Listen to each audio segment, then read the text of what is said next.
The future is a place the mind loves to visit.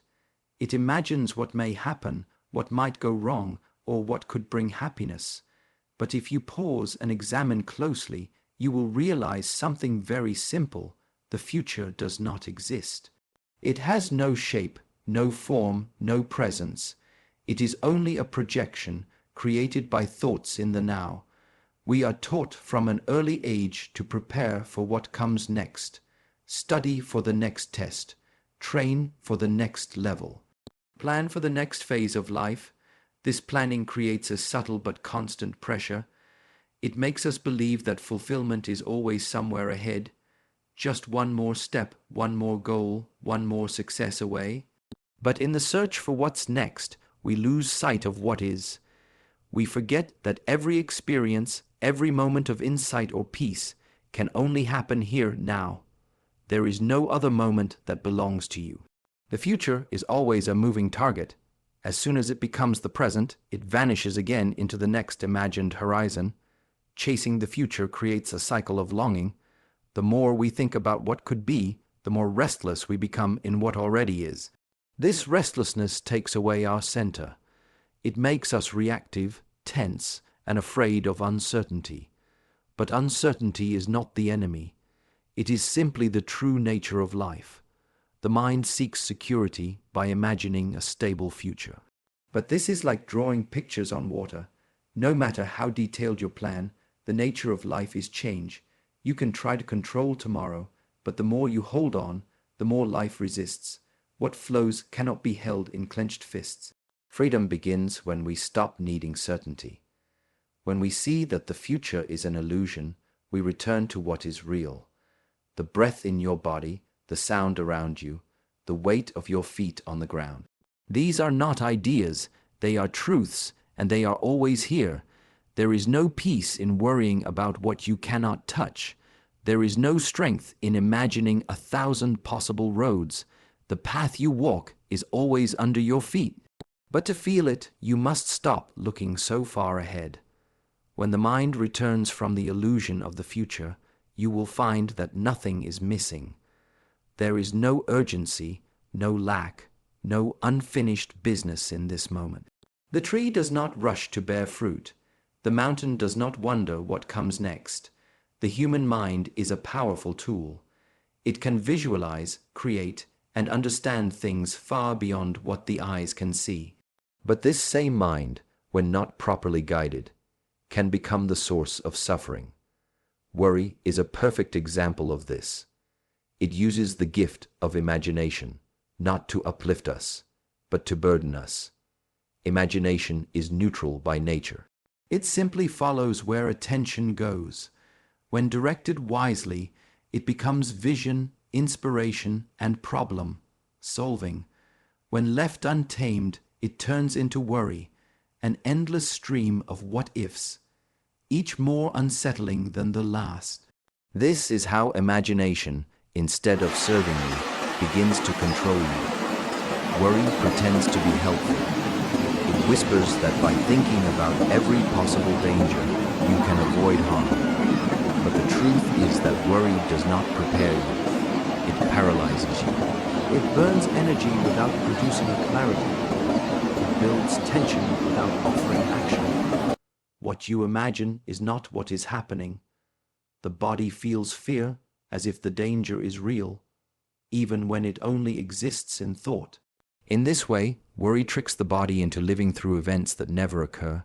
The heart races, the breath shortens, the mind loops, and yet in the world around you there is no crisis, only the illusion of one.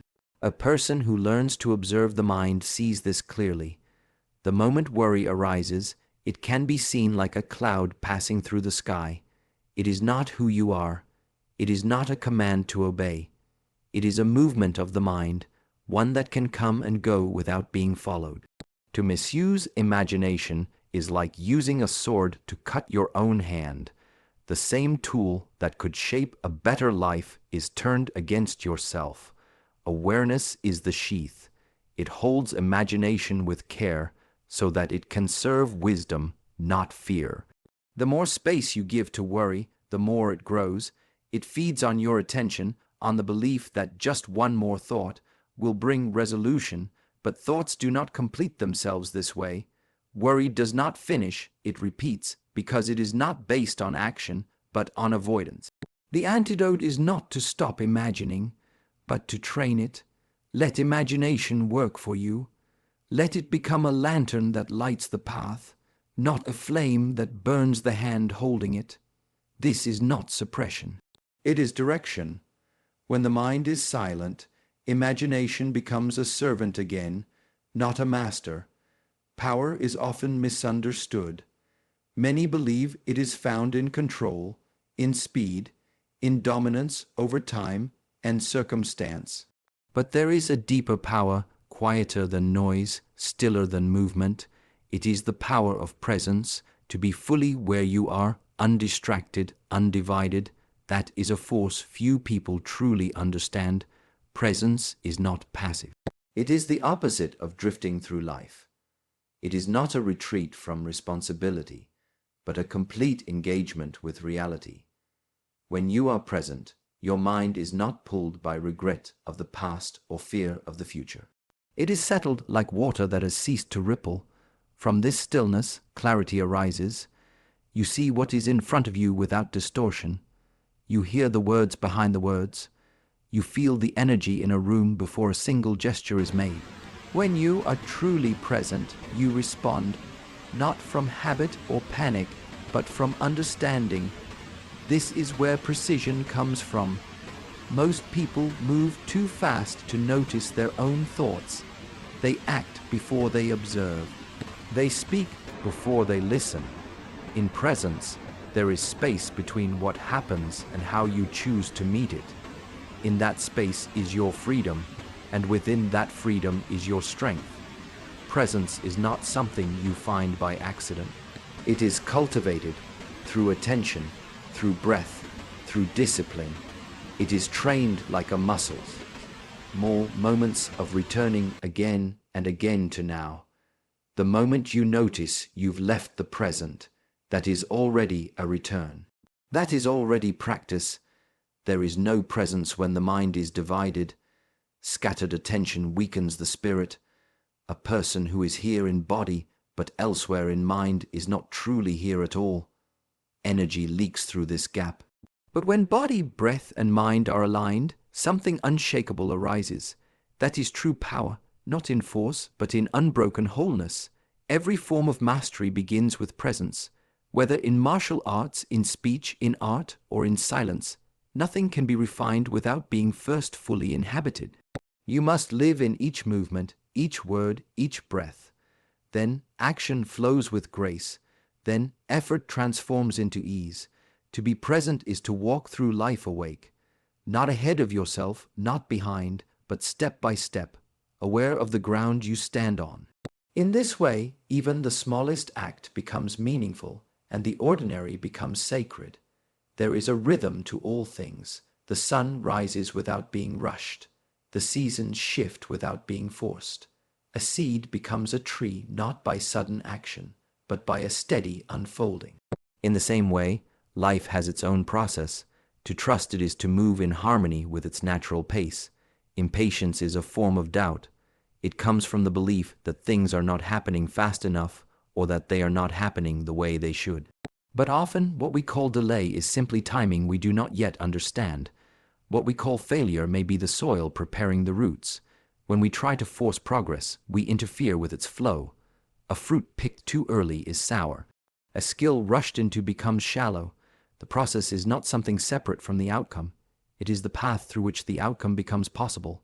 Every stage has its value, even the ones that feel still, unclear, or slow. The body understands this. Muscles do not grow in the moment of effort. They grow in rest. Healing does not happen in noise. It happens in quiet. The process is not always visible, but invisibility does not mean absence. Growth often happens beneath the surface. To trust the process is not to be passive. It is to be steady. It is to show up, to align your actions with the direction you wish to go, and then to allow the results to ripen in their own time. There is discipline in this trust. It requires humility to let go of control and patience to stay with the unfolding. Doubt asks, what if it doesn't work? Trust answers, then I will still walk the path. This kind of trust is not built on guarantees. It is built on presence, on effort, and on the understanding that life responds to intention, not demand. The process is alive. It adjusts, it responds, it teaches. Often, the lesson is not in the destination, but in the becoming. In trusting the process, we are shaped. Our habits are refined, our perceptions sharpened, our resilience tested and deepened. What we arrive at externally is only a reflection of the internal path that brought us there. When the mind wants to rush, return to the breath. When frustration arises, return to the body. When uncertainty clouds your vision, return to the step you are on. The process is always in motion. Whether or not you can see its progress, the instinct to hold on is deeply human. We cling to ideas, identities, relationships, outcomes, believing that they define who we are or secure our place in the world. But just as a clenched fist cannot receive, a life weighed down by attachment cannot move freely. Letting go is not weakness. It is a form of strength that allows movement to return. To let go is not to forget or to deny. It is to release the grip of control.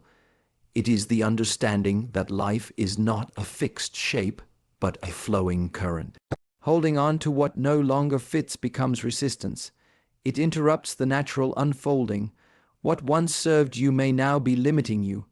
Even useful things, once outgrown, become burdens. There is pain in letting go, because it often feels like loss. But the deeper truth is that letting go creates space. When the mind is crowded with fear, regret, or old patterns, new insight cannot enter. Movement requires room. The archer must open the hand to release the arrow.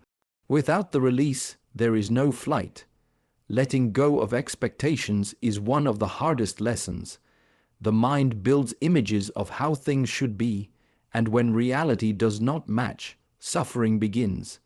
But the map is not the terrain. To walk wisely, we must see what is, not only what we hoped would be. Accepting the present as it is does not mean giving up. It means beginning from truth. Resentment is another weight. It ties us to the past with invisible threads.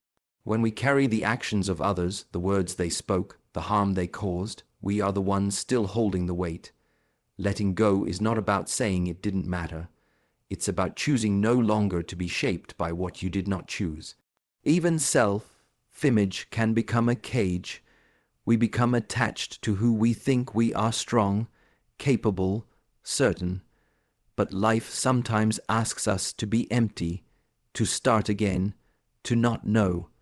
Letting go of identity is not erasure. It is a return to the space where real growth can occur. To learn, one must first become open. Control is often a mask for fear. We try to manage outcomes to avoid discomfort, but life does not obey our commands. The tree bends in the wind. The river carves its way through stone not by force, but by yielding. Letting go of control is not surrender to chaos, but trust in the greater rhythm beneath the surface. There is a kind of quiet power in release. It does not shout, but it clears the path. The moment we stop resisting, energy begins to move again. Emotion is allowed to pass. Thought is allowed to settle. What is heavy lifts, and with less to carry, the next step becomes lighter in the noise of the world. The mind becomes restless. Thoughts swirl like leaves in the wind, pulling attention in many directions. Anxiety, confusion, and distraction fill the space where clarity once lived. In such moments, inner stillness is the true antidote, a place of quiet refuge within. Stillness is not empty, it is full. It is the fullness of awareness, free from the chatter of judgment and fear. When the mind is still, it does not react but observes. It sees situations clearly, without the fog of emotion or the filter of habit. From this clear space, wise action naturally arises. The breath is a doorway to stillness. When the breath slows, the mind follows. The body relaxes and tension begins to dissolve. In each inhale and exhale, the present moment is anchored. This anchoring is a return to what is, beyond stories and worries about what could be. In stillness, time unfolds differently. There is no rush. There is no pressure. Moments expand and reveal their depth. The mind rests in the simplicity of being, no longer chasing after past regrets or future fears. This resting place is not separate from life. It is life itself, experienced fully. Often, we avoid stillness because it reveals what we have been hiding. It uncovers discomfort, fear, or uncertainty. But true courage is found not in distraction, but in sitting with what is without resistance. By allowing stillness, we face ourselves honestly and begin to heal. Stillness also connects us to something greater than the individual self. In the quiet, the boundaries between self and other soften. There is a sense of unity with the world, a knowing that all things are interconnected. This connection brings peace beyond personal concerns. When the mind is still, creativity flows freely. Solutions appear without effort. Insight blooms like a lotus in calm water. This is the power of stillness, not a lack of activity, but the source from which all meaningful activity springs. In a world of constant change and distraction, cultivating inner stillness is a radical act. It is a choice to come home to yourself, to find balance amid chaos, and to meet life with presence and wisdom.